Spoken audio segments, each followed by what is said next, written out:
ओम श्री परमात्मने नमः। कश्चित् न उभय विभ्रष्ट छिन्न अभ्रम इव नश्यति अप्रतिष्ठः महाबाहो विमूढ़ ब्राह्मण पथि।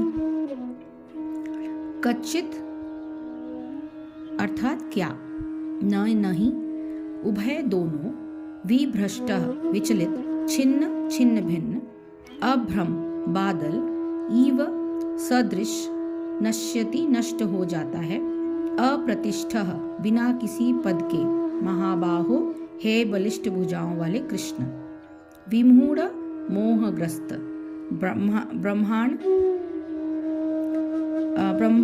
ब्रह्मण यानी ब्रह्म प्राप्ति के पथि यानी मार्ग में।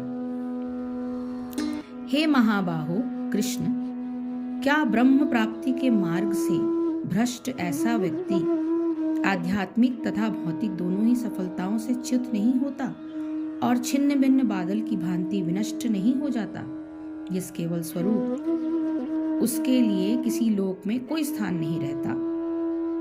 ऐसा सवाल अर्जुन श्री कृष्ण से पूछ रहे हैं। उन्नति के दो मार्ग होते हैं। भौतिकवादी व्यक्तियों की अध्यात्म में कोई रुचि नहीं होती, अतः वे आर्थिक विकास द्वारा भौतिक प्रगति में अत्यधिक रुचि लेते हैं या फिर समुचित कार्य द्वारा उच्चतर लोगों को प्राप्त करने में अधिक रुचि रखते हैं। यदि कोई अध्यात्म के मार्ग को चुनता है तो उसे सभी प्रकार के तथाकथित भौतिक सुख से विरक्त होना पड़ता है।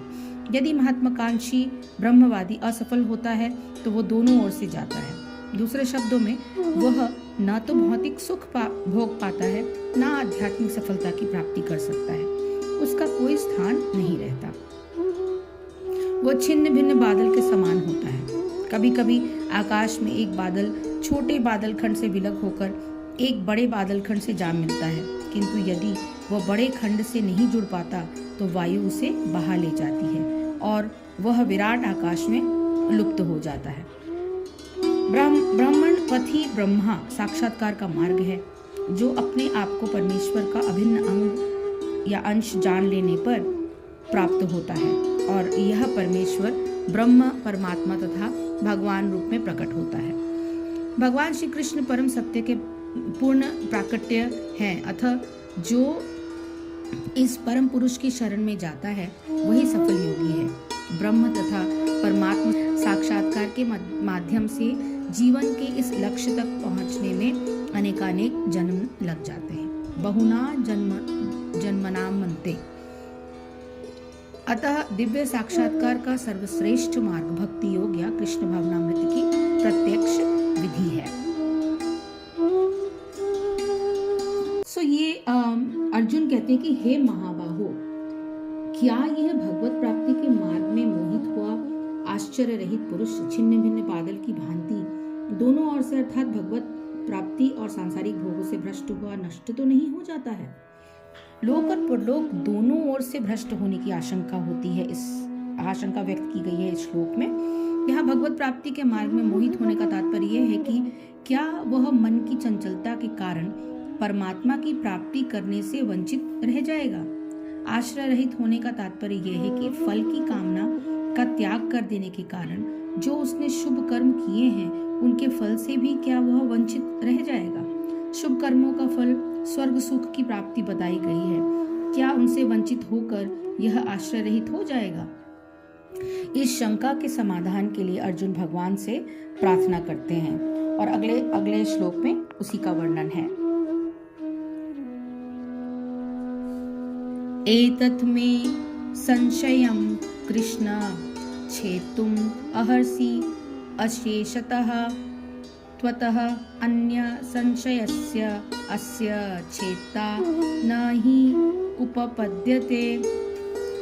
एतत् यह है, मैं यानी मेरा, संशयम संदेह, कृष्ण हे कृष्ण, छेतुम दूर करने के लिए, अर्हसि आपसे प्रार्थना है, अशेषतः पूर्णतया, त्वत आपकी अपेक्षा, अन्य दूसरा, संशयस्य संदेह का, अस्य इस, छेत्ता दूर करने वाला, न यानी नहीं, ही यानी निश्चय ही, उपपद्यते पाया जाना संभव है। अर्जुन कहते हैं, हे कृष्ण, यही मेरा संदेह है और मैं आपसे इसे पूर्णतया दूर करने की प्रार्थना कर रहा हूँ। आपके अतिरिक्त अन्य कोई ऐसा नहीं है जो इस संदेह को नष्ट कर सके। कृष्ण भूत, वर्तमान तथा भविष्य के जानने वाले हैं।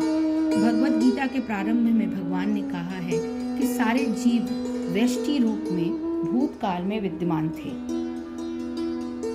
इस समय विद्यमान है और भवबंधन से मुक्त होने पर भविष्य में भी व्यष्टि रूप में बने रहेंगे। इस प्रकार उन्होंने व्यष्टि जीवन के भविष्य विषय कृष्ण का स्पष्टीकरण कर दिया है। अब अर्जुन असफल योगियों के भविष्य के विषय में जानना चाहते हैं। कोई न तो कृष्ण के समान है और न ही उनसे बड़ा। तथाकथित बड़े बड़े ऋषि तथा दार्शनिक जो प्रकृति की कृपा पर निर्भर है, निश्चय ही उनकी समता नहीं कर सकते। अतः समस्त संदेहों का पूरा उत्तर पाने के लिए कृष्ण का निर्णय अंतिम तथा पूर्ण है, क्योंकि वे भूत, वर्तमान तथा भविष्य के ज्ञाता हैं, किंतु उन्हें कोई भी नहीं जानता। कृष्ण तथा कृष्ण भावना भावित व्यक्ति ही जान सकते हैं कि कौन क्या है।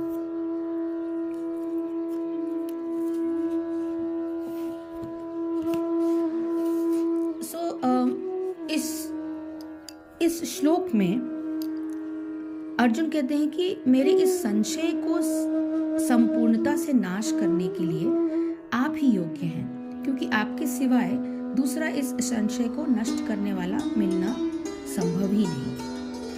भगवान ही शंका का निवारण करने में समर्थ हैं। तो अर्जुन की जो इस शंका में न केवल इस लोक में सुखों से वंचित होने की बात कही, बल्कि मरने के पश्चात ऐसे साधक की गति के विषय में पूछा, इसलिए केवल सांसारिक बुद्धि और उसके तर्क के आधार पर इस शंका का समाधान संभव नहीं है। अतः अर्जुन यह प्रश्न करते हुए भगवान से कहते हैं कि इस प्रश्न का उत्तर देने में आप ही समर्थ हैं, क्योंकि आपकी दृष्टि में भूत और भविष्य भी वर्तमान के समान प्रत्यक्ष रहते हैं। भगवान इस विषय में जो कुछ भी बात कहेंगे वह निश्चित रूप से शंका का समाधान करने वाली होगी और उसमें किसी अनुमान या अटकल की संभावना नहीं होगी। इसके उत्तर में आगे के श्लोकों का वर्णन है श्री कृष्ण के शब्दों में। हरिओम तत्सत, हरिओम तत्सत, हरिओम तत्सत। जय श्री कृष्ण, जय गुरुदेव।